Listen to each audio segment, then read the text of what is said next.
12 million copies worldwide and scored her 5 Grammy nominations. Please say hello to Avril Lavigne. Very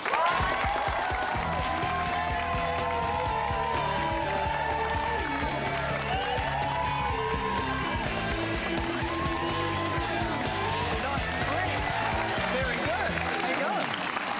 Have a seat, or a jelly bean if you'd like one as well. How you doing? Good. You doing well? Uh-huh. Now, tell me a little bit about this Ferris wheel incident that I've heard about, Avril Lavigne.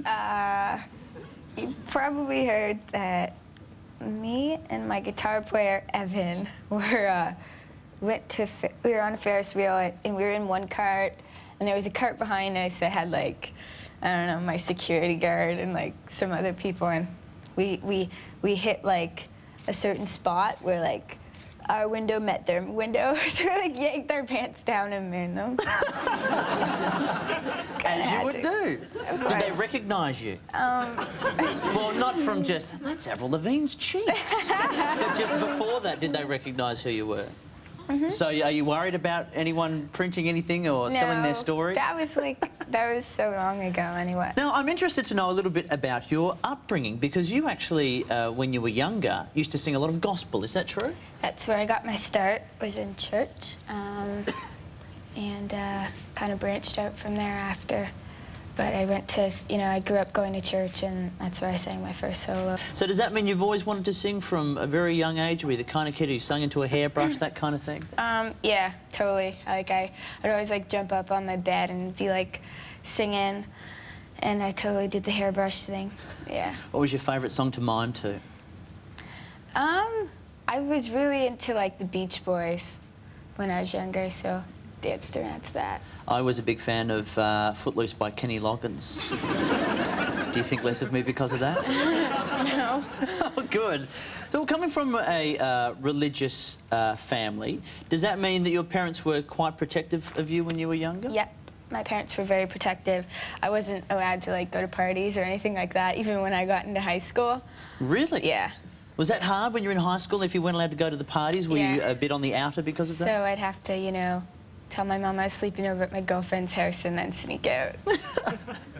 So well, you were only in a small town, 5,000 people, in Canada. Did people used to know when you were sneaking out, or was it a small enough town that you'd get busted? It was actually pretty small. If you were doing something and someone saw you, they'd, like, go tell someone, and then the whole town knew. So did you ever get caught, ever get in trouble? I got in a lot of trouble. I got caught for everything, except for, like, a few things, but most things I got caught. And the things you didn't get caught for are best left quiet, probably. Yeah. Yeah. Well, I'm interested to know then, from your upbringing, from your background, how did you get to be where you are now, with the look you've got now, which is, it's very tough, it's very rock. How did that come about? Was it an intentional thing, or was it just, is it just a stage you're going through in your life? Me growing up and becoming my own person, and, just because I was brought up in a Christian home doesn't, mean that I'm going to be like this kid with strict morals. I mean, I have morals, but, I grew up to be my own person. And well, how do you feel about this whole anti-Britney tag that keeps getting bandied about a bit? Not just for you, but for all these other performers as well. It's kind of weird.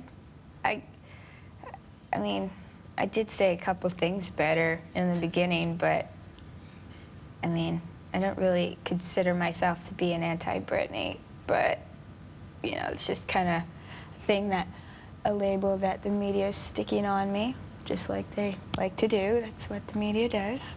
Because you are only 18, have you found it tough getting into... I mean, obviously all you want to do is perform. Do you find it hard doing the talking that has to come with the singing? You mean, like... Interviews and things like that, and dealing with the media. And all the press and all that. That's, like... Yeah, my least favorite part is, like, the other stuff, I thought, like, I didn't really know that there was so much besides performing to do with what I do. Like, I just kind of figured when I was in the studio writing and recording my songs that as soon as my CD got released, I'd, like, jump right onto stage and sing. And it took, like, months before I even got to perform, like, my own concert. And you just have to work for it, and you promote yourself and get your name out there, and there will always I'll always have to do interviews and, you know, always be promoting something, whether it's, you know, in the beginning I had to promote myself as a new artist, but next I'll have to promote my second record. So you can't really get away from it, but... And now you're here in Australia, and I know the one thing you wanted to do while you got here was see a koala. Did you actually get to do that? We wanted to see koalas and kangaroos. Yes, we went to the zoo, but it wasn't good enough. We didn't get to hold them, and my band and I, we want to be able to hold a koala bear. Well, that's what we thought would happen, which is why we've got one with us right now. Oh, my God! His name is Don the koala. This is Todd, and we've actually got one, so you can actually get up close and touch one. Because you weren't allowed to touch one when you were at the zoo, is that correct? No. Oh, There you go. This is Don. Say hello to Don. Give me a scratch. This is Todd the keeper. This is Don the koala. Because you're like me, you are a bandit for nature documentaries and animals, aren't you? God, it's so cute. It is. And he smells funny, which is what I like. So are they as cute as you expect them to be? So cool. I can't believe that. So cute. Where's my band? They have to see them. Oh, we'll have Don at the after party after the show. Make no doubt about it. So is he high right now?